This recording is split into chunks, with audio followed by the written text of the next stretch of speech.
नमस्कार, मैं अंजलि मिश्रा और स्वागत है आपका हमारे चैनल में। आपको बता दें कि महाराष्ट्र में लगातार कोरोना के मामले बढ़ते जा रहे हैं।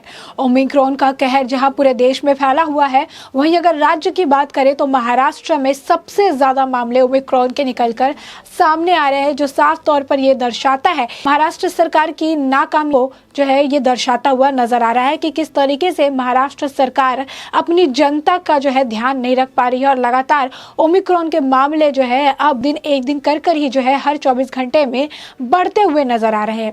अब आपको बता दें कि अब इस पूरे मामले पर देवेंद्र फडणवीस की पत्नी अमृता फडणवीस ने भी अब तंज कसा है। उन्होंने अपने ट्विटर हैंडल से ट्वीट करके लिखा है, शुरू हुआ बन के कोरोना, उत्परिवर्तित हुआ तो मिला ओमिक्रॉन का रोना, आज साझेदारी में बन गया फ्लोरोना, नौटी और बिगड़े नवाबों के इस राज्य में अब इन जीवाणुओं का भी बोझ पड़ रहा है ढोना, हे भगवान इस मुसीबत का कुछ तो करो ना।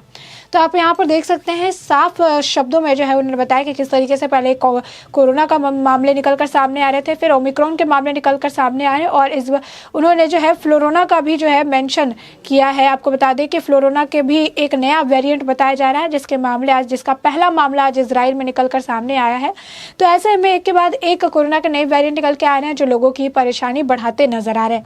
साथ ही उन्होंने नीचे में लिखा है, नौटी और बिगड़े नवाबों के इस राज्य में अब इन जीवाणुओं का भी जो बोझ है उसे ढोना पड़ रहा है। तो आपको बता दें कि ये पूरे मामले में वो संजय राउत और नवाब मलिक पर निशाना साधते हुए नजर आ रही हैं, जो लगातार कोरोना को लेकर बेतुके बयान देते हुए नजर आते हैं।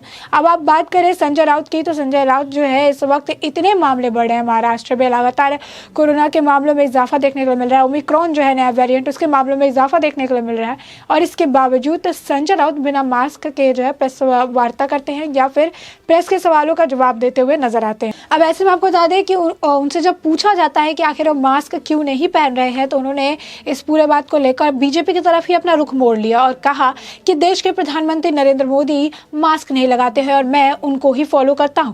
जी हाँ, आपने बिल्कुल सही सुना। महाराष्ट्र में लगातार बढ़ रहे केस के बीच में आपको बता दें कि एक कार्यक्रम के दौरान संजय राउत से वहां पर जो है वो बिना मास्क के पहुंचे थे और इसी कारण उनसे सवाल पूछे गए, क्योंकि महाराष्ट्र के एक वरिष्ठ नेता होने के बाद महाराष्ट्र में जिस तरीके से मामले बढ़ रहे हैं, उनको एक मिसाल बननी चाहिए महाराष्ट्र की जनता के लिए। लेकिन वो खुद बिना मास्क के एक कार्यक्रम में देखे गए, जिसके बाद उनसे सवाल पूछा गया।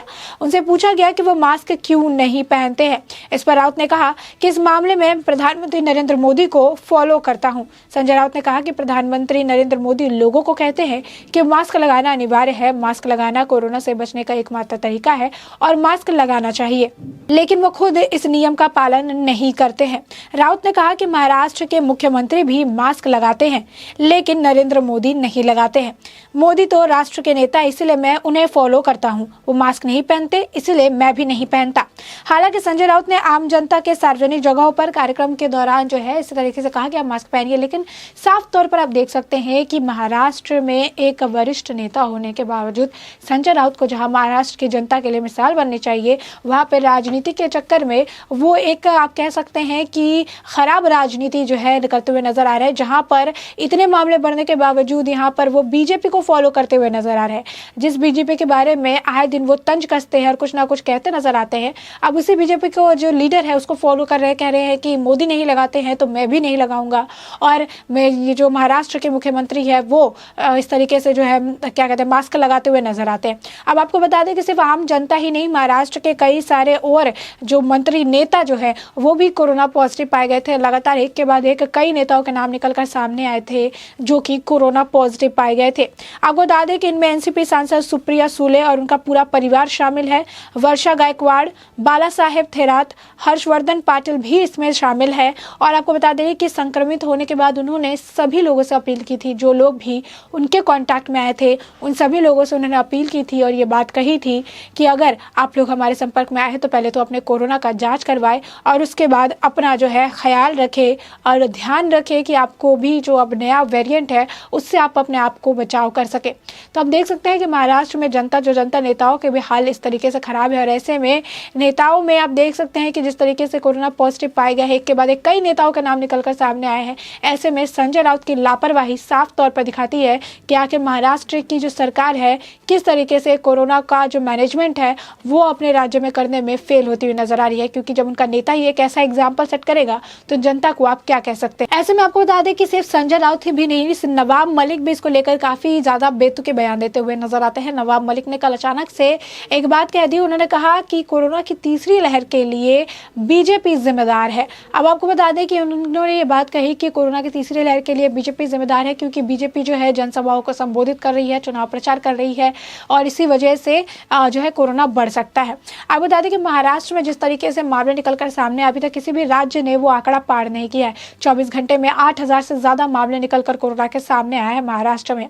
और महाराष्ट्र की हालात जो है कोरोना की पहली लहर कहिए या दूसरी लहर में, सबसे ज्यादा महाराष्ट्र के ही हालात खराब रहे हैं, जो साफ तौर पर ये दिखाते हैं कि किस तरीके से महाराष्ट्र सरकार ने अपनी जनता को फेल किया है।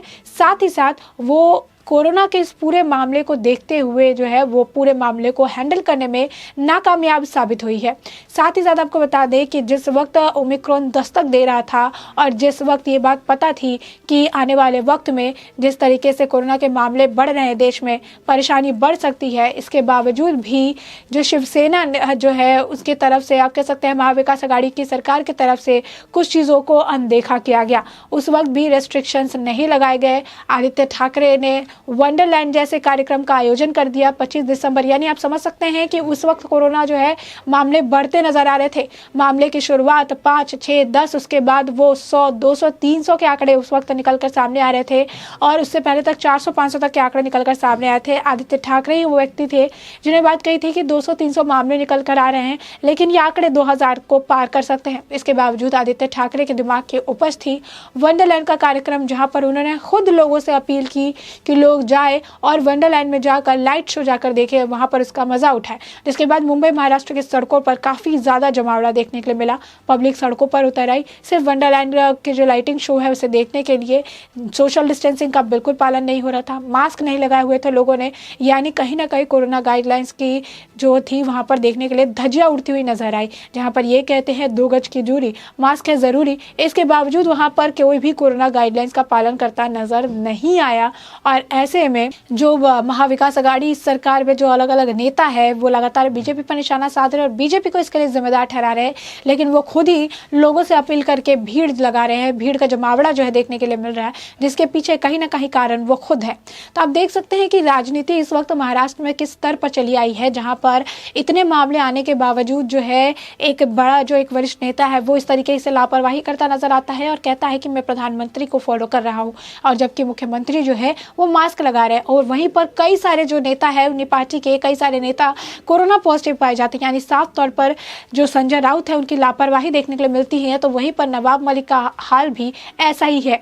आपको बता दें कि संजय राउत ने जहां प्रधानमंत्री नरेंद्र मोदी की बात कही है, वहां पर आपको बता दें कि अधिकतर टाइम में प्रेस वार्ता को संबोधित करते हुए नवाब मलिक भी मास्क नहीं लगाते हैं। आप देख सकते हैं कई सारे और भी जो है नेता देखने के लिए मिलते हैं महाविकास आघाड़ी की सरकार में जो कि मास्क नहीं लगाते हैं। नतीजन कई सारे लोग जो है कोरोना पॉजिटिव पाए गए, लेकिन इसके बावजूद भी लापरवाही सरकार की तरफ से कम देखने के लिए नहीं मिल रही है। अब ऐसे में ये कोरोना का मामला बढ़ रहा है और जिम्मेदारी का जो टिकरा है वो बीजेपी के सिर में फोड़ते हुए नजर आ रहा है। और यही कारण है कि महाराष्ट्र के पूर्व मुख्यमंत्री देवेंद्र फडणवीस की पत्नी अमृता फडणवीस ने इन लोगों पर निशाना साधा है और कहा है कि इन लोगों के साथ साथ जो इस नया वेरिएंट है इसका बोझ भी अब महाराष्ट्र को झेलना पड़ रहा है। यानी साफ तौर पर इन्होंने इन पर तंज कसा है और इन्हें बोझ बताया है, क्योंकि ये अभी भी पूरे मामले की गंभीरता को समझने में विफल है। और जिस तरीके से इस वक्त ये एक बड़ा मामला बनता जा रहा है, गंभीर चिंताजनक मामला बनता जा रहा है, इसके बावजूद इनमें लापरवाही देखने के लिए साफ तौर पर मिल रही है। और यही कारण है कि अमृता फडणवीस ने इनको जो है लोगों के सामने बेनकाब कर दिया है कि देखा, उनको बेनकाब कर दिया है। और साथ ही साथ महाराष्ट्र की जनता को यह भी बताया है कि देखिए, जिन्हें आपने नेता चुनकर अपने सिर पर बिठाया वो लोग ही आपके बारे में नहीं सोच रहे हैं। और किस कदर जहां पर कोरोना के मामले जिस तरीके से महाराष्ट्र में बढ़े चिंता का विषय है, वहां पर वो निश्चिंत होकर सिर्फ तंज कसने के लिए या लापरवाही के तहत मास्क लगाने की जरूरत नहीं समझते हैं और वही लोगों से अपील करते हैं कि वो मास्क लगाएं। यानी खुद एग्जाम्पल सेट नहीं कर सकते हैं और लोगों से कहेंगे कि मास्क लगाइए, फिर एक बार लोगों से कहेंगे कि भीड़ जमाइए। और ऐसे में इनका ये जो आप कह सकते हैं कि हमेशा की तरह इनके जो बयानों में बदलाव है वो लोगों को भी अब दिखने लगा है। अब ऐसे में आपने ये पूरा मुद्दा जाना कि आखिर है क्या और किस तरीके से अमृता फडणवीस, संजय राउत और नवाब मलिक पर निशाना साधती नजर आई और कोरोना के नए जो वेरिएंट है उसके बारे में भी उन्होंने लोगों को अपने जो ट्विटर हैंडल है उससे अवगत कराया, फ्लोरोना, जिसका आपको बता दें कि इजराइल में एक मामला निकलकर सामने आया है। अब लोगों को सतर्क हो जाने की इस पूरे मामले में ज़रूरत है क्योंकि ओमिक्रॉन के मामले लगातार बढ़ते हुए नजर आ रहे हैं। तो ऐसे में अब इस पूरे मुद्दे पर आपकी भी जो राय हो हमें कमेंट सेक्शन में कमेंट करके जरूर बताएं।